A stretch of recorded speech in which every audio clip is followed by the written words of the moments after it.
Monday. It's a Monday, baby. It's Labor Day. Most people not working. Your boy's always working. I have a podcast this morning. We're excited about it. Just saw Jenny Zagrino walk right by my car. Not give a shit about it, me. Pumped to be it. Pumped to always be up on a Monday morning when it's Labor Day.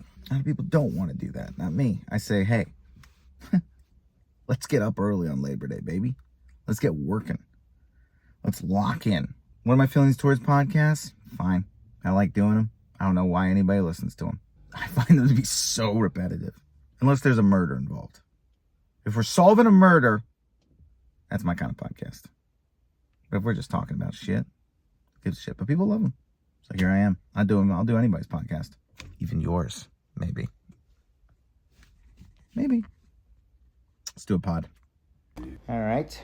A weird amount of kettlebells in this space. I felt it was an impressive amount and honestly shocking. This is Jenny Zagrino. Jenny's probably one of the most talented comics in the game, I would argue. And this is the space. If you've never shot a podcast, they're shockingly, at this point, they're becoming full productions. It's just full productions. Like the Big Zen Studios, like this is just a production studio that does podcasts. But they're as big as anything else. This is us getting ready. What fun. And good morning. We are up bright and early because we have a very unique situation. Situation that ruined my fast yesterday. I don't even know if it's going to make the vlog. I tried to do a fast and it died because we have two commercial callbacks this morning. We have one via Zoom. So we're going to have to log in via Zoom in T-minus about 20 minutes. Then we will be sprinting out the door and hopefully making it in time for callback number 2. Let's think about things people might not know about the commercial callback world, / any callback world, but commercial callback world in particular. I think the first thing I'll say is people are like, oh wow, that's exciting. Yeah, callbacks are hard to get a read on. Sometimes you go in and you're like, oh wow, it's like kind of down to like a couple of us. And sometimes you go in and I think everybody who auditioned got a callback. Like sometimes it is very wide. So I actually find that the callback doesn't necessarily reflect anything. And to me, it's much more about the getting pinned, which is the next step. So hopefully with both of these, between one of them, you get pinned. So that's the next thing. So tomorrow I'll get a call, sometimes over the weekend. Sometimes it takes a couple days, but usually pretty quickly they'll pin you, which means basically they're like, hey, it's these dates for real. For real. Lock it down. And then based on that, they will, then after that, I just lost my train of thought. Great job. This is good vlogging, isn't it? When you're pinned, you're actually down to like 1 or 2. And so then you get booked or you don't. So, but the pin is kind of like when they're really, really serious. So I'm not as fired up, but we like 2 callbacks. You know, looks good to, I always think it's like on a personal level, which I think with particularly acting, stand up, you know, you get so much more feedback from a crowd. So you're like a little more, but like acting, I mean, you're booking so rarely that like a lot of times the feedback's yourself and kind of like, did I actually, just saying to yourself, like, did I do a good audition? Did I do what I wanted to do? And for me, I think the biggest thing is like getting callbacks and stuff. It's like, okay, clearly I don't suck too much. And that's a bonus. Hey, let me show you around my office. Standing desk where I do work every day. But let's just see all my toys. Because I have toys, okay? These are my little wrestling guys. Oh my God, they've fallen over. These are like little guys, but I like them. I have them up on this little thing. Then, I think the coolest piece, this is the piece that when I do a lot of Zooms, is really the piece de resistance. The homies. Remember these when we were kids? Yeah, I got them all. I stack them up. Look at these guys. You tell me I'm not cool. Then over here, LAW guys, a bunch of 1 in 3,000s up top. You will also notice Macho Man and Miss Elizabeth featured heavily. They are my favorites. Those are my toys. Those are my big toys, you know? And Jess's half marathon is in here, but my marathon not in here. It's upsetting. Oh, my little hoop. Shoot on this all the time. Gets out the jitters. All right, let's do a callback. Okay, just finished callback 1. Fine.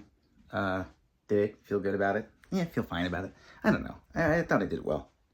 But, you know, with commercials, you know, the commercials are the best to, like I ended up knowing one of the guys on this one. I'll know the cast director next one is, like, become a genuine friend. And, like, what's cool is, like, it's truly down to the company. So, I'm like, sometimes you'll audition for a Friends TV show, and you're like, you know, it's their call. So it's like, you should never be mad at anyone for not casting you in anything. Certainly for me, I'm like, I get it. But, man, there is something about, it's nice with commercials because you're like, I just hang out with these guys. And it's like, at the end of the day, it comes down to this company, whatever this company wants. But I thought I did well. Fine. My last take I wasn't thrilled about. What can you do? Okay, I need to sprint into this car. We got to get to the audition number 2. Here we go. And now we're here. We drove 45 minutes to this audition. Now we go in. We freaking nail it. We'll see. All right, let's go. I literally don't have time to vlog. I need to go. All right, did it. Number 2 down. That was great. Terrible parking job. Unbelievable parking job that I did. It's really disastrous. I was in a bit of a rush. Oops, daisy. Yeah, freaking feel really good about that. Second one, I feel good about the first one. I feel like both I have a shot at. Both are with people I've worked with before. This second one's just so hard because this guy, it is like, I think it was a fairly small callback, but I will say this casting director, and again, he's a friend, calls in the best people. And it's a problem. It's like, I need him to call in worse people. Like, it really is amazing the who's who he has in that waiting room. Just like some of the funniest comedic actors. So we'll see how it goes. And now it's 10 o'clock and I have the rest of the day. Oh, golly. All right. Oh, and by the way, because I want to show, like, you know, you see the Zoom one and you see this and you're like, seems like Zoom is easier. I'll drive 2 hours if it means to audition in person. I love auditioning in person. Every good actor wants to audition in person. And any actor who says they don't care is a terrible actor. That's a hard take. There you go. What, you don't want to show people what you can do? You don't want to show people what you're capable of? Crazy. Crazy to me when they don't. Crazy. All right. Goodbye. Well, why, hello there. Just got back from doing a self-tape. It's Saturday, but that's what we do on Saturdays. We do self-tapes because sometimes you have to. You might be saying to yourself, hey, what happened to those callbacks the other day? Did you hear anything? No, of course not. And let me tell you, we don't care. If you're going to come along with this journey, we're going to get used to this. I submit a lot of things a week. I get a lot. Sometimes it's callbacks. Sometimes it's first auditions, this self-tape. Sometimes I'm getting emails about potential things, offers that might be coming in. Nothing is real in this town until it's happening. The only real thing is stand-up comedy. Stand-up comedy is real. When I perform stand-up comedy, that is real. When I'm not performing stand-up comedy, that is everything else in this town, anybody's bet. That's why tonight we're doing stand-up comedy. We did stand-up comedy last night, but I forgot to film it. But tonight we're doing stand-up comedy. And we got a good one, 30-minute spot. We drive a little bit further for 30-minute spots in town because that allows us to work on the, you know, some nice, like, callbacks. We can really create a nice flow for the hour. So that's what we're doing tonight. Got to submit this self-tape, though. Will they watch it? Nobody knows. Painting with a Twist was the name of the place. It's a don't tell show, so we pick random places. So this is nice space, though. As usual, can't get inside. Classic me. Then almost get stopped. Didn't recognize me, no big deal. Take a look at the show. These shows are just great. Packed, beautiful, doing 30, we love it. This is also our green room that also is a terrifying room that scared me, and I didn't feel comfortable in here. Now, worth noting, this place is called Billy B's. This is on the way in. Has anyone heard of this? What is this? What the hell is this thing? I hated this. I hated everything this was about. You better believe I talked about it. And you got that Billy B thing? I didn't like that coming in. What was that? What is that? Is that a character that I should know about? Does everybody know what I'm talking about? There's a Chuck E. Cheese almost on the way in here called Billy B's. Yeah, and I was like, I don't know what Billy B is, but I don't like the feel of him. He had a weird feel. I just looked in, I said, I don't like anything Billy B is about. Not my Chuck E. Cheese. Yeah, that's like the oldest I've felt. I don't usually feel old, but I walked by that Billy B's like, the fuck is this shit? It's already fucking down. Back in my day, an animatronic mouse had us eat pizza. That's how it's done. And a fucking bee, a bee wouldn't do it. Little children. I imagine for a quarter of this crowd, they have no clue what I'm talking about right now. You should have paid more attention on the way in. That's on you. Vloggies. My vlogettes. My vloggers. Last night's show, great. Obviously went on stage and made fun of that ridiculous bee place. Also, a nice little clip I think we might include here, but you know, I personally was taught, stand-up wise, the goal is to make the audience happy and have fun. And unless somebody's really messing with me, I make almost every audience interaction, I try to make it as positive as I can for that person. So like, there's a really interesting moment where a guy's cell phone goes off. And it's like, I just wanted to make the dude, he's clear, dude, the entire time, like, you can just see this guy freaking out.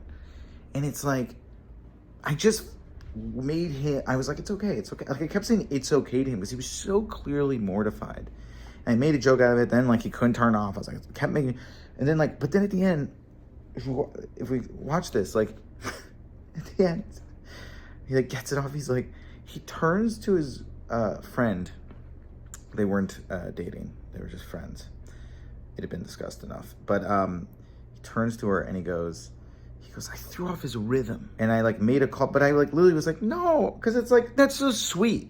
What a sweet dude. What a sweet guy. I don't understand the comics who make fun of that guy. It's like, dude, he cell phone accidentally went off. Like, I just really like defended the guy. So that was kind of nice. Yeah, every time. Who's married? You ever ask a... Oh, my. Of all the funky people. I'm not one of those comics, you're fine.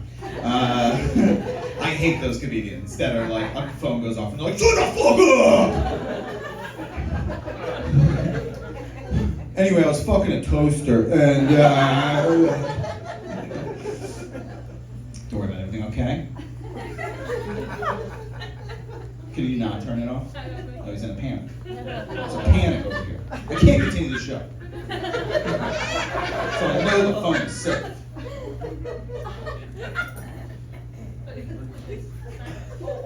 Alright, so you guys need, so I don't want to, and listen, I don't want to criticize the friendship. One of you has to know how to work a phone. I was between the two of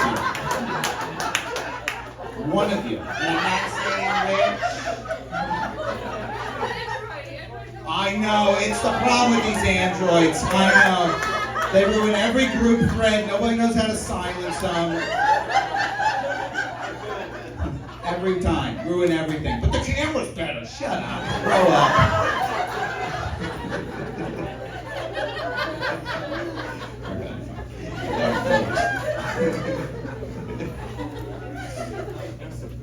No, you didn't mess up the rhythm. I can right back. Don't worry about it. I'm fast. Marching man, baby. Right back.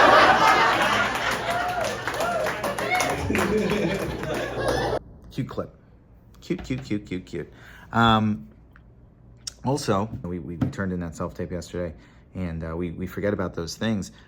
Of the 2 callbacks, we just got put on a veil for 1, which means we're down to like final 2 or 3. We love that. What do we do? Out of our mind. Out of our mind. Assume we're not going to get it. That's why stand-up's real. Stand-up's real. Got a show tonight in a tiny little, beautiful little place called Nightcap. It's this cool little club, you'll see. Kind of a hidden gem in LA, in my opinion. And we're going to pick up Jess from the airport. It's going to be a week. We finish up Sunday night with a show at a little place called Nightcap. This is truly, in my opinion, maybe the smallest room in comedy. It's very New York. In LA, we don't do like small rooms. We have shows like Laugh Factory Long Beach, these huge rooms.